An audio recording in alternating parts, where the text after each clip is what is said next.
Mr Hiram B. Otis was a rich American from New York. He had come to live and work in England, but he did not want to live in London. He did not want to live in the city. He wanted to live in the countryside outside London. Canterville Chase was a large and very old house near London. Lord Canterville, the owner, wanted to sell it, so Mr Hiram B. Otis visited Lord Canterville. "I do not live in Canterville Chase," Lord Canterville said to Mr Otis. "I do not want to live there. The house has a ghost, the Canterville Ghost." "I come from America," said Mr Otis. "America is a modern country. I don't believe in ghosts. Have you seen this Canterville Ghost?" "No," said Lord Canterville, "but I have heard it at night." "I don't believe in ghosts," Mr Otis said again. "No one has found a ghost. No one has put a ghost in a museum, and you haven't seen this ghost either." "But several members of my family have seen it," said Lord Canterville. "My aunt saw the ghost. She was so frightened that she was ill for the rest of her life. Also, the servants have seen it, so they will not stay in the house at night. Only the housekeeper, Mrs Umney, lives in Canterville Chase. Mrs Umney lives there alone." "I want to buy the house," said Mr Otis. "I'll buy the ghost as well. Will you sell Canterville Chase? Will you sell the ghost?" "Yes, I will," said Lord Canterville. "But please remember, I told you about the ghost before you bought the house." Mr Hiram B. Otis bought Canterville Chase. Then his family came to England from America. He had a wife called Lucretia, 3 sons and a daughter. The eldest son, Washington, was almost 20 years old. He was good-looking and had fair hair. His 2 young brothers were twins. They were 12 years old. The daughter, Virginia, was 15 years old. She had large blue eyes and a lovely face. Mr Otis took his family to live at Canterville Chase. The old house was in the countryside west of London. Mr Otis and his family travelled from London by train. Then they rode to the house in a wagon pulled by 2 horses. Canterville Chase was big and old. Trees grew all around the house. The Otis family wanted to stop and look at the outside of the house, but the sky darkened. A thunderstorm was coming. Rain started to fall, so the family went inside the house quickly. Mrs Umney, the housekeeper, was waiting for them by the front door. She was an old woman and wore a black dress and white apron. She lived at Canterville Chase and looked after the house. "Welcome to Canterville Chase," said Mrs Umney. "Would you like some tea?" "Yes, please," said Mrs Otis. The Otis family followed Mrs Umney into the library. There was a big table in the centre of the room and many chairs. Mrs Umney put teacups on the table, then she brought a pot of tea. The Otises sat in the library and drank their tea. They looked out of a large window at the rain. The rain was falling heavily and the sky was black. They heard thunder and they saw lightning. Mrs Otis looked around the room. There were many books on bookshelves. There were paintings on the walls. There was also a red stain on the floor. The red stain was by the fireplace. "What is this red stain?" Mrs Otis asked Mrs Umney. "It is blood," answered the old housekeeper in a quiet voice. "I don't want a blood stain in my library," said Mrs Otis. "Please remove the stain. Please clean the floor immediately." The old woman smiled. "It is the blood of Lady Eleanor de Canterville. She was murdered by her husband, Sir Simon de Canterville, in 1575. The blood stain has been here for over 300 years. It cannot be removed." "Nonsense," said Washington Otis. "I have some Pinkerton's stain remover from America. It can remove any stain. Watch." Washington Otis took the stain remover from a bag. Pinkerton's stain remover looked like a small black stick. He rubbed the stick on the blood stain. A minute later, The floor was clean. The stick had removed the stain quickly and easily. Mrs. Umney looked at the floor. She was frightened. No one had removed the bloodstain for 300 years. Mrs. Umney was very frightened. "Pinkertons can remove anything," said Washington Otis. "The bloodstain has gone." Lightning flashed and lit the library. Thunder crashed over the house. Mrs. Umney fainted. Mr. and Mrs. Otis ran across the library. They helped the old housekeeper who lay on the floor. Mrs. Umney's eyes were closed and her face was pale. "Mrs. Umney! Mrs. Umney!" cried Mrs. Otis. "Can you speak?" Mrs. Umney opened her eyes. "Trouble will come to this house," she said. "I have seen the ghost. The ghost will come to you." All the Otises helped Mrs. Umney to stand up. "The ghost will come," she said again. "You must not remove the bloodstain. You must not clean the library floor. The ghost will be angry." Then Mrs. Umney went upstairs to her room. "Let's look for the ghost," said the Otis boys. "Let's look round the house." The Otises looked round the house together, but they did not see the Canterville ghost. That night the family went to bed early. The storm continued all night. Next morning they went into the library. The bloodstain had reappeared on the floor. "I'll remove this bloodstain once more," said Washington Otis. "Mother doesn't want a bloodstain in the library. I'll clean the floor again." He removed the bloodstain with Pinkerton's stain remover.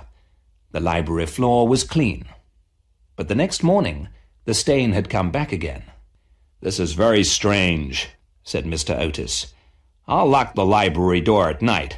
No one can come into the library. No one can put a stain on the floor." "I don't think Pinkerton's stain remover is bad," said Washington Otis. "I think there really is a ghost. The ghost is making the blood stain. The ghost puts the stain on the floor at night."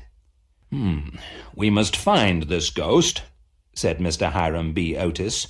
"It must stop making these stains. Your mother doesn't like blood on the library floor." That day the family went out. They walked around the countryside near Canterville Chase. They went to the nearby village. They looked at the old village houses. Then they walked back to Canterville Chase through the woods. It was a summer evening, and the weather was fine. It was late when they got back to the house. The Otises were hungry and tired. After eating supper, they went to bed. The bedrooms were upstairs. There was a long corridor upstairs. The bedroom doors were along this corridor. Mr. Otis woke up after midnight. There was a strange noise outside his room. The sound was like metal chains. The chains were rubbing together. Mr. Otis got out of bed and opened the bedroom door. He looked into the corridor. He saw the Canterville ghost in the corridor. The ghost was an old man with burning red eyes. He had long grey hair and wore very old-fashioned clothes. There were chains on his hands and feet. He was rubbing the chains together so they made a noise. "My dear sir, your chains make a terrible noise," Mr. Otis said to the ghost. "You must put some oil on those chains. Here is some Tammany Rising Sun oil from the United States. Please put the oil on your chains." Mr. Otis put a bottle of oil on a table in the corridor. Then he closed his bedroom door and went back to bed. The Canterville ghost was very surprised. He had lived in Canterville Chase for 300 years. Everyone was frightened of him, because everyone was afraid of ghosts. But this American gentleman was not afraid. The Canterville ghost decided to work harder. He wanted to frighten the American. He made a terrible noise and shone a horrible green light in the corridor. Another door opened at the end of the corridor. Mr. Otis's youngest sons came out of their bedroom. The two young boys had the pillows from their beds in their hands. They threw the pillows at the ghost. They laughed at the ghost. The ghost was amazed and upset. No one had laughed at him before. He was a ghost. Everyone is frightened of ghosts. No one had ever laughed at the Canterville Ghost before. The Canterville Ghost did not know what to do. He disappeared through the wall, and the house became quiet. The ghost went to the secret room where he lived. He sat down on a chair. He thought about what had happened. He had frightened people for 300 years.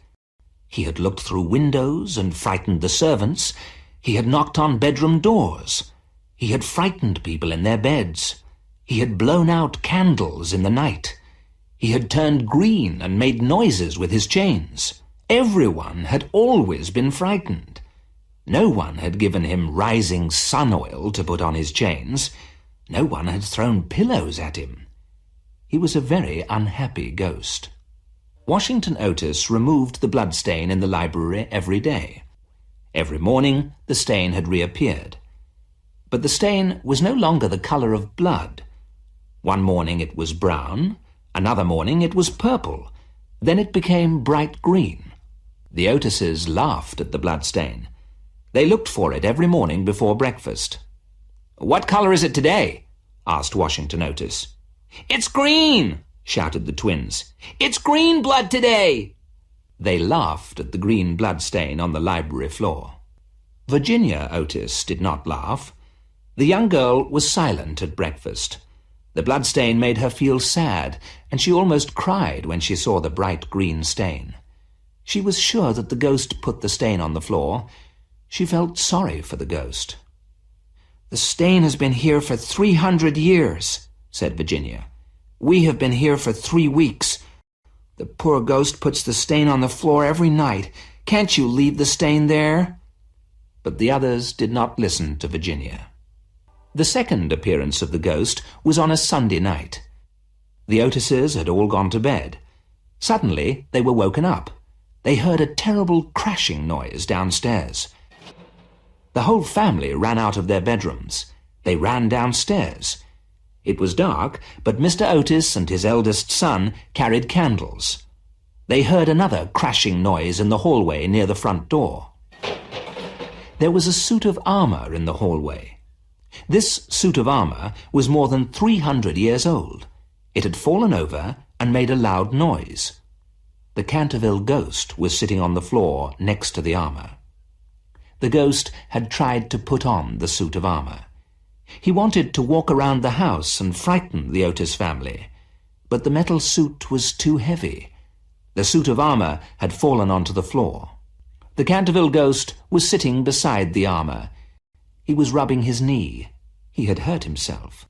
Mr. Hiram B. Otis pointed a gun at the ghost. Washington Otis held his candle high in the air. The Otis twins laughed loudly. Virginia was afraid and stood beside her mother. They all looked at the Canterville Ghost. The ghost was very angry. He stood up and gave a loud shout. He blew out the candle in Washington Otis's hand. There was no light in the hall. Then the ghost ran up the stairs in the darkness. He stopped at the top of the stairs and laughed. He had a frightening laugh. Men's hair had turned grey when they heard him laugh. But the Otises were not afraid. "Are you in pain?" asked Mrs. Otis. "I have a bottle of Dr. Dobell's medicine. It's good for stomach aches and headaches. Please take the medicine." The ghost looked at Mrs. Otis angrily. Then he disappeared in a green cloud and went back to his secret room. He was very unhappy. He had tried to put on the suit of armour, but it was too heavy. The armour had fallen over, and the ghost had hurt his leg. The ghost stayed in his room during the day. He came out at night to visit the library. He repainted the bloodstain every night. And every morning, Washington Otis removed the bloodstain with Pinkerton's stain remover. But the ghost had a problem. He had quickly finished all his red paint. Now his brown and purple paints were finished as well. So sometimes he painted the bloodstain green, sometimes blue. The ghost made plans. He wanted to frighten the Otis twins. He planned to visit the twins in the night. He planned to turn himself green and make a horrible noise. He planned to visit the twins in their bedroom. He planned to touch them with his ice-cold hands in the dark. He left his secret room at midnight. The house was dark. He climbed the stairs and walked along the corridor. The twins' bedroom was at the end of the corridor, round a corner. He turned the corner. Suddenly, he stopped. In front of him was a round face with a terrible mouth and burning eyes. Fire shone out of the mouth and eyes of this horrible face. It was the face of a ghost. The Canterville Ghost gave a shout and ran back to his secret room. He had never seen a ghost before and felt very frightened. Before daylight came, the Canterville Ghost felt better. Were there two ghosts in the house? He must find out. He must meet the second ghost. He went back upstairs and walked along the corridor towards the twins' room. The second ghost was still there, but its eyes were no longer burning. He went up to it. He touched it. The head of the second ghost fell onto the floor. It was not a ghost at all. It was a head made from a large, round vegetable called a pumpkin. The twins had put a candle inside it. There was a card on the floor. The Otis Ghost, the only true Canterville Ghost. The twins had put the head in the corridor to frighten him. This made the Canterville Ghost very angry. What could he do? He could think of nothing at that moment, so he went back to his room. The ghost felt very weak and tired. He stayed in his room for 5 days. He did not repaint the bloodstain in the library.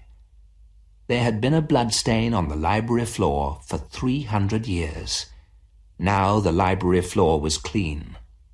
After a week, the ghost felt better. He decided to try once more to frighten the Otis twins. He planned to make his face look as horrible as possible. He waited until the middle of the night. Slowly and silently, he walked to the twins' bedroom.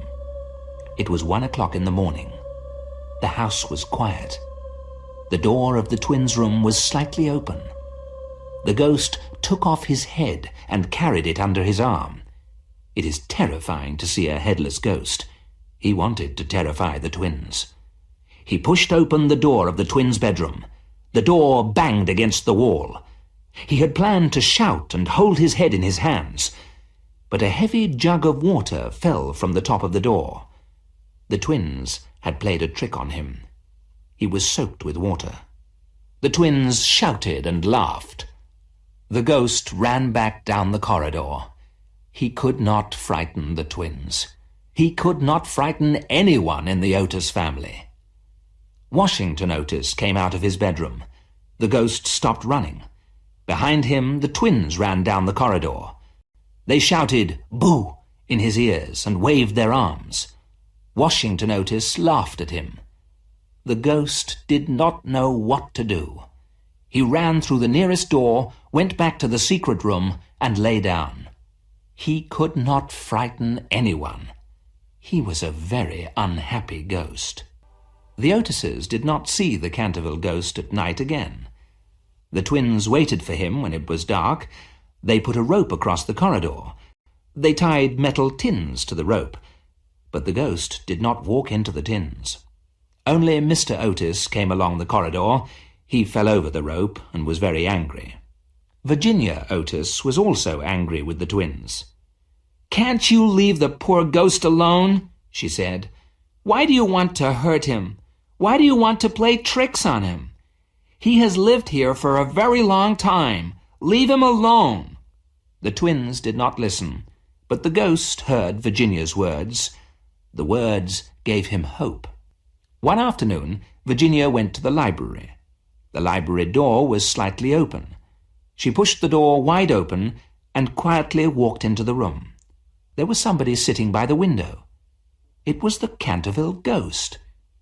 He was looking at the library window, which was made of coloured glass. There were words painted on the glass. He was wearing his best clothes and had combed his long grey hair. "I feel very sorry for you," said Virginia quietly. "I'm sorry that my brothers were not very kind to you, but you did try to frighten them." "Yes, "I did," said the ghost. "It is my job to frighten everyone who comes to Canterville Chase." "You are very wicked, I know," said Virginia. "Mrs. Umney, the housekeeper, told us that you killed your wife." "Yes, I did," replied the ghost. "But she wasn't very kind, and it wasn't very kind of her brothers to starve me to death." "Starve you to death?" said Virginia. "Oh, poor ghost. Are you hungry? Would you like a sandwich?" "No, thank you," he replied. "I never eat anything. But you are very kind. You are much kinder than the rest of your family. They are rude, nasty, and unkind." "Stop!" cried Virginia. "You are nasty and unkind, too. You stole my paint box. You used my paints to make the blood stain in the library. I never told anyone about it, but now I'm going to fetch my father." She turned to go, but the ghost spoke again. "Please do not go, Miss Virginia," said the ghost. "I am so lonely and so unhappy. I do not know what to do. I want to go to sleep, and I cannot." "It's easy to sleep," said Virginia. "You go to bed and close your eyes." "I have not slept for 300 years, said the ghost. "I have not slept since I was murdered by my wife's brothers." Virginia walked across the library and looked at the old face of the ghost. It was a sad face. "Poor ghost," said Virginia. "How can I help you to sleep?" "Far away in the woods," said the ghost, "there is a little garden. In the little garden the grass grows long and thick.